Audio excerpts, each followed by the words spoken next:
In this video, I'm going to go over what is a mediation in a divorce. So a mediation is a meeting between both of the parties with a third party.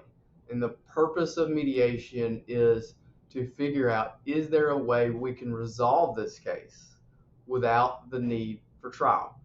So you'll have, each party will still have their same lawyer, but there will be a third lawyer, and that lawyer is called the mediator. And the mediator does not represent you, the mediator does not represent the other party. Instead, the mediator's job is to get a deal. They'll go back and forth in between rooms and figure out what each party wants, what their goals are, and they will try to figure out a creative way to get that done, right? So your lawyer and your spouse's lawyer's goal is still to advocate. It's still to get the best possible deal for you. And when an advocate is working, that means that we have to take each offer as it comes and weigh it against what we think we could get at trial, and also weigh it against what the risks of trial are, the probability of what we're hoping to get done. Whereas the mediator, his job is to, again, find a healthy medium between the two folks. So what are some of the benefits of mediation? The benefits is it takes away some risk in that you guys can come to an agreement, hopefully, by fashioning something that you're both able to do or are comfortable with. Okay, is it going to be something that's ideal? Well, no, it's not. Just like any agreement, it's going to take some sort of push and pull from both parties. Another benefit is it's quicker, right? If you may have a case where you might can mediate it and get it done in a day, or a half day, whereas you may have a case where you may not finish it in a full day. And so if you're looking to be able to move on with your life, mediation can get that done a little bit quicker.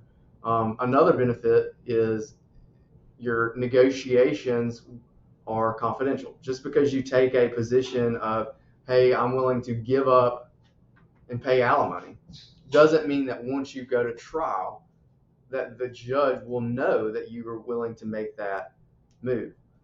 The mediator cannot reveal what was talked about at mediation. There's another aspect to it where the mediator cannot tell the judge whether you were reasonable, the other party was reasonable. If you don't come to an agreement, all the mediator files is they did not come to an agreement. They don't say that Joe or Sally were unreasonable. They just file something that says the folks did not come to an agreement. Also, you can tell the mediator something that's confidential and say, hey, look, they're accusing us of an affair. I think they can prove it. And here's why. You can tell them that and let them know it's confidential, and they cannot tell that to the other side. Okay. So that's another part of the mediation process.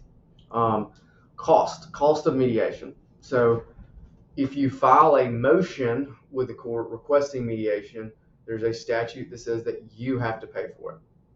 So a way around that is you guys can agree.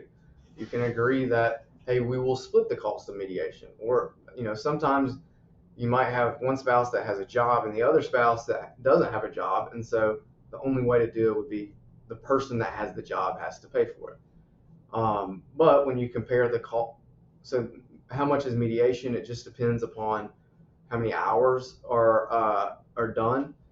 Mediators are normally charged by the hour. Just depends on the mediator, on what they charge. So you can compare the cost of a mediator versus the cost of going through with the divorce process, which could include multiple days of trial, could include appeals. There's all sorts of things. So generally, although it costs money to get a mediation done, generally I would say that it's cheaper. How often does mediation Is it successful? I would say in my experience, we probably settle 75 to 90% of the cases. And so because of that, it's generally what I would call a success.